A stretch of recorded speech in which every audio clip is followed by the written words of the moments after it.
There's something that happens when you get to a certain age. People start treating your life like an open book, like because you're older, your business is everyone's business, your money, your health, your fears, your plans, and somewhere along the way you stop thinking twice before you share. Maybe it's trust, maybe it's habit, maybe it's just the way things have always been in your family.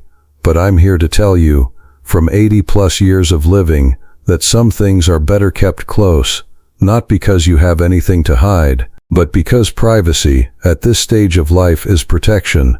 By the time this is over, you'll know exactly which 5 things to hold back, and you'll understand why keeping them private isn't secrecy, it's wisdom. I've been thinking about something lately, about the conversations I've had over the years, the ones I wish I could take back, not because I lied, but because I said too much. There's a kind of openness that feels like closeness. You share everything. You think it brings people together. Sometimes it does, but sometimes, and this took me a long time to understand, sharing the wrong thing with the wrong person at the wrong moment doesn't build trust. It builds exposure. And at 65, 70, 75, exposure has consequences that it didn't have when you were 40. The stakes are different now. The people around you, even the ones who love you, have their own fears about your future, their own needs, their own blind spots. That doesn't make them bad people. It just means you need to be a little more careful about what you hand them. Before we go any further, I want to say something clearly. Everything you hear in this video is offered for reflection. The stories I share are composites, drawn from patterns many people have lived through, shaped into something that feels human and real. They are not about any one person, and nothing here is medical, financial, or legal advice. These are observations from a long life. For the important decisions, always talk to someone qualified. Now, let's talk about the 5 secrets. Secret 1. The full picture of your finances. Not whether you're comfortable, not whether you have enough, but the full picture. The account totals, the investment details, the exact number. There's a man I'll call Raymond. He was 71, proud of what he'd built, and he wanted his family to feel secure. So one Christmas he sat everyone down, his son, his daughter-in-law, his 2 grandchildren who were old enough to understand, and he walked them through everything. He meant it as a gift, a kind of peace offering to the future. What Raymond didn't anticipate was what happened after. His son started offering opinions on his investments. His daughter-in-law mentioned once and then again a business idea that could use some backing. A cousin heard through the family grapevine and started calling more often, much more often. Raymond told a friend later, "I thought giving them the number would calm everyone down. Instead, it woke something up. Here's what I've come to believe. Your finances are yours to manage until you decide otherwise. You can tell the people you trust that you are secure, that you have a plan, that they don't need to worry. That is enough. The exact number, the full breakdown, that's yours to keep. When the time is right, and you'll know when, you can involve the right people through the right channels. An attorney, a financial planner, a conversation that happens on your terms, not under pressure. Until then, the full picture stays with you. Privacy around money isn't greed. It isn't mistrust. It's the difference between being in control of your own life and becoming the subject of everyone else's plans. Secret 2. Every detail of your health, before you understand it yourself. Let me be clear about something up front. There are moments when sharing health information with family is exactly the right thing to do. When you need support, when you need someone to advocate for you, when the situation calls for it. That's not what I'm talking about.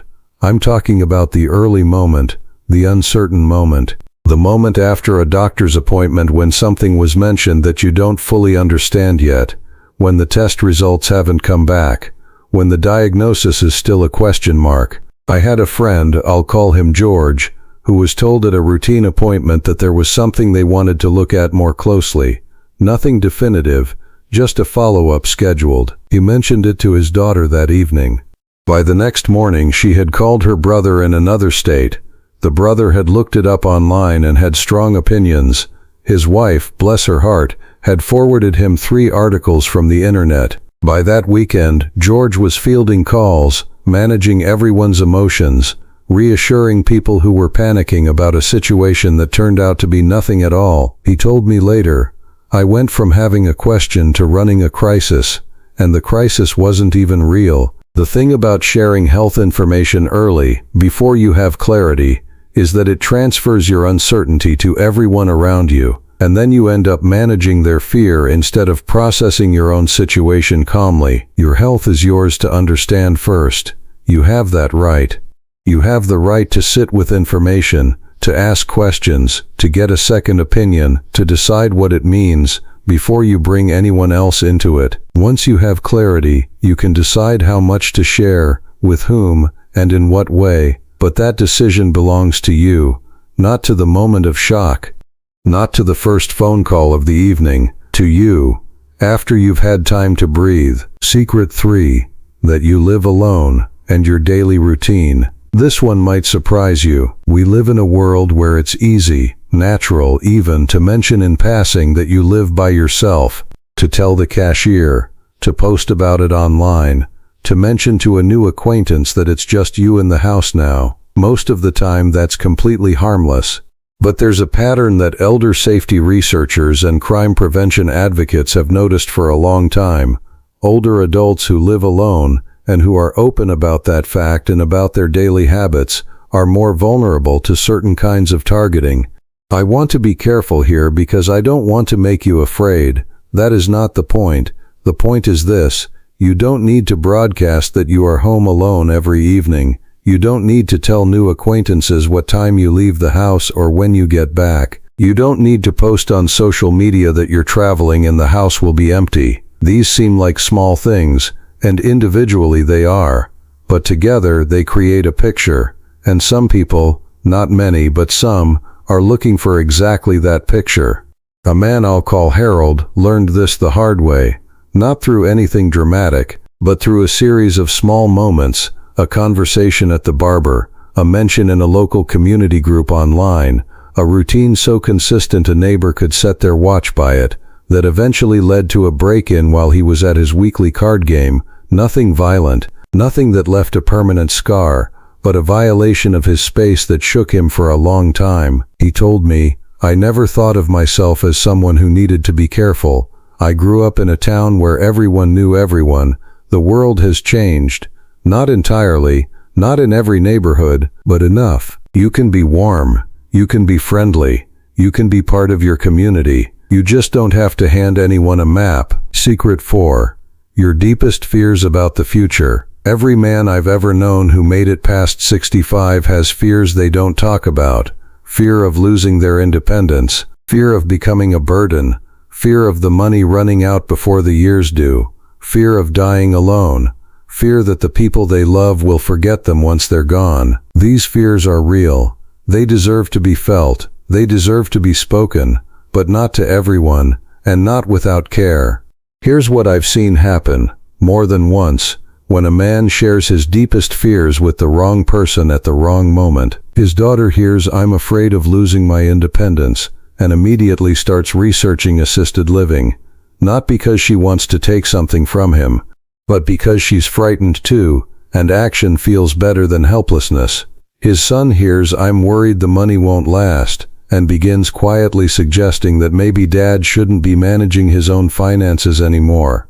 His grandchildren hear, "I'm afraid of dying alone," and carry that image of their grandfather with them, not as the strong, steady man they've always known, but as something fragile and frightened. None of these people are wrong for reacting the way they do, but the conversation you meant as vulnerability, as connection, becomes a trigger for decisions you weren't ready to make. There is a place for these fears: a trusted friend, a counselor, a journal, a quiet conversation with someone who can sit with the weight of it without needing to fix it. What you don't have to do is lay your deepest fears on the table at Sunday dinner and hope everyone knows what to do with them. They won't, and it won't be their fault. Choose carefully, choose someone who can hold it, and know that naming your fears to yourself, sitting with them, making peace with them on your own terms, is sometimes the most powerful thing you can do. You don't always need an audience for your courage. Secret 5. how much help you actually need. This is the one that costs men the most. I know because it nearly cost me. There comes a point, and it's different for every man, but it comes, where the things you used to do easily start to take more out of you. The yard work that was once a Saturday morning is now an all-day effort. The stairs that never gave you a thought now make themselves known. The grocery run that used to be nothing now leaves you needing to sit down, and the question becomes, do you say something, or do you carry it quietly, the way you've always carried things? Most men I've known chose the second option, for a long time, because admitting you need help feels like crossing a line. Like once you say it out loud, something shifts. People start looking at you differently. They start making decisions for you. They start treating you like you've handed in your resignation from your own life, and so you say you're fine, over and over, long past the point when it's true. I want to talk to both sides of this, because the truth is more complicated than ask for help. On one hand, yes, there is real danger in refusing help for too long, in hiding how much you're struggling, in letting pride become a wall between you and the people who could make your days easier, safer, and less lonely. I've seen men fall, literally fall, because they wouldn't tell anyone the steps had become a problem.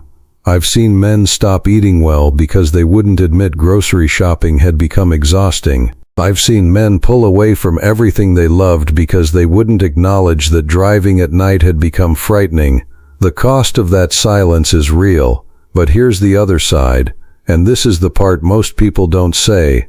Not every person you could ask for help is the right person to ask. Some family members, when they learn the full extent of what you're managing, will use it as a reason to take over, to make decisions you weren't ready to hand to anyone, to move timelines forward that you weren't finished living. So the question isn't just, should I ask for help?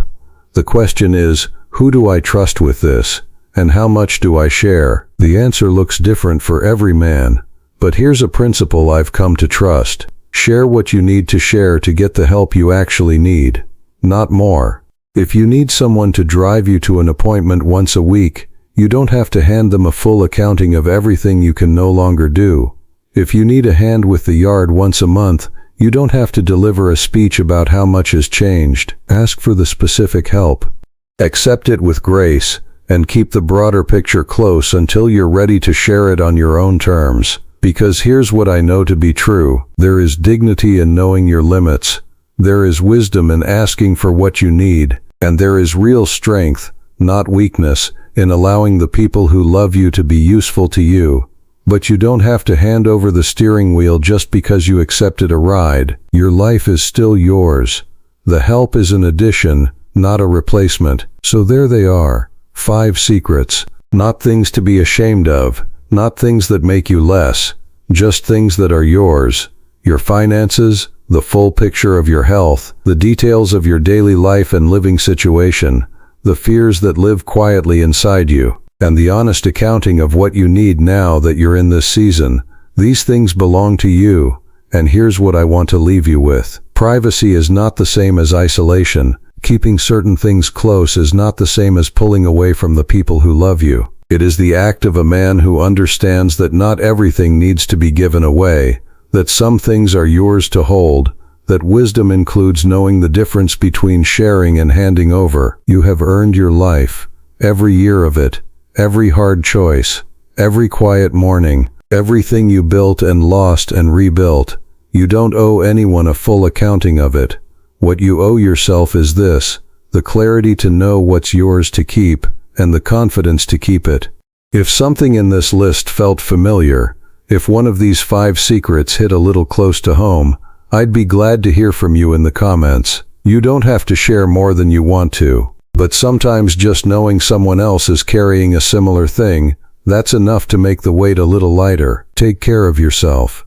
I'll see you in the next one.